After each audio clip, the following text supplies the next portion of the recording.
राज्य मंत्रिमंडळाची थोड्याच वेळात महत्त्वाची बैठक। मुंबईसह राज्यातील पावसासंदर्भात चर्चेची शक्यता।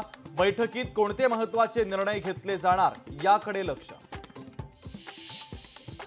ओबीसी आरक्षणासंदर्भात सर्वपक्षीय बैठक रद्द। पावसामुळे बैठक रद्द झाल्याची माहिती। सर्वपक्षीय बैठक आज ऐवजी उद्या संध्याकाळी होणार। लंडनची वाघनखं शिवरायांची नाहीत, सावंतांचा सवाल। इतिहास तज्ञ इंद्रजीत सावंतांचं लंडन म्युझियमवरून आलेल्या पत्रावर बोट। मुंबईत विक्रमी पाऊस झाल्यानं पाणी तुंबलं। आजचा दिवस राजकारण करण्याचा नाही, पाणी निसरा वेगानं होतो याचा अर्थ यंत्रणा यशस्वी। मुख्यमंत्री एकनाथ शिंदेंचं विधान। मुख्यमंत्री शिंदेंची कंट्रोल रूमला भेट। मुख्यमंत्री शिंदेंनी घेतला मुंबईतील पावसाचा आढावा। पावसामुळे मुंबईतील जनजीवन विस्कळीत। राज्यातील अतिवृष्टीचा उपमुख्यमंत्री देवेंद्र फडणवीसांकडून आढावा। फडणवीसांकडून नागरिकांना सतर्क राहण्याचं आवाहन। मुसळधार पावसानं मुंबईची तुंबई। मुंबईच्या अवस्थेला सत्ताधारी जबाबदार। मुंबईच्या पावसावरून विरोधकांचं टीकास्त्र। मुंबईतील पावसाचा विधिमंडळ अधिवेशनाला देखील फटका। दोन्ही सभागृहाचं कामकाज दिवसभरासाठी तहकूब। मंत्री आमदार अधिवेशनासाठी पोहोचू शकले नाहीत। राज्यासाठी पुढील 48 तास अत्यंत महत्त्वाचे। राज्यात 48 तासांमध्ये सर्वदूर जोरदार पावसाचा अंदाज। कोकणासह मध्य महाराष्ट्रातील घाटमाथ्यावर अतिवृष्टीचा अंदाज।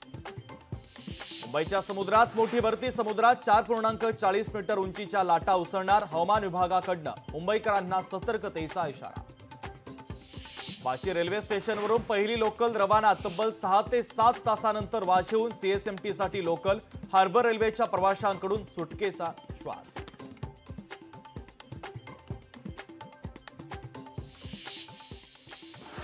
सिंधुदुर्ग जिल्ह्यात मुसळधार पाऊस। मालवणमध्ये काळसे बागवाडीत पावसाचा फटका। पुराचं पाणी लोकांच्या घरात शिरलं। रत्नागिरीतील राजापूर येथील पुरात अडकलेल्या 56 नागरिकांना वाचवण्यात यश। बोटीच्या सहाय्याने अडकलेल्या नागरिकांना सुरक्षितपणे काढलं बाहेर। अकोल्यामध्ये पुरात अडकलेल्या 14 मजुरांना वाचवलं। खरप लोणीतील बन्सी नाल्याला पूर आल्यानं अडकले होते मजूर। मलाड भुयारी मार्गात अडकलेली कार काढली। तब्बल 8 तास भुयारी मार्गात अडकली होती कार। मुंबईसह उपनगरात मुसळधार पाऊस। मुसळधार पावसामुळे पवई तलाव ओव्हरफ्लो तर मुंबईतील अनेक भागात पाणी साचलं। प्रशासनाचा नागरिकांना सतर्कतेचा इशारा। हातनूर धरणाचे 6 दरवाजे 1 मीटरनं उघडले। नदीकाठच्या गावांना सतर्कतेचा इशारा। मुंबईतील मुसळधार पावसाचा विमानसेवेला फटका। मुंबईत येणाऱ्या आणि जाणाऱ्या विमानांना उशीर। बीडच्या केसमध्ये खासदार बजरंग सोनवणेंचा नागरी सत्कार। बीड लोकसभा जिंकल्यानंतर पहिलाच नागरी सत्कार। नागपुरात शिवसेना उद्धव बाळासाहेब ठाकरे पक्षाचं आंदोलन। कंत्राटी सफाई कर्मचाऱ्यांना रेल्वे विभागातून काढल्यामुळे केलं आंदोलन। शेतकऱ्यांना सरसकट कर्जमाफी देण्याची राष्ट्रवादी शरदचंद्र पवार पक्षाची मागणी। धाराशिवमध्ये जिल्हाधिकारी कार्यालयाच्या समोर कार्यकर्त्यांचं आंदोलन।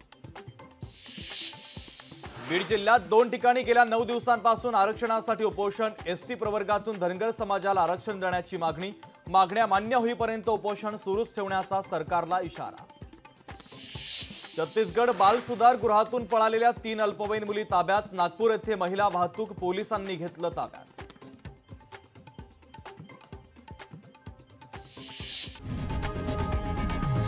लोकशाही मराठी ऐका, पहा, जागरूक रहा।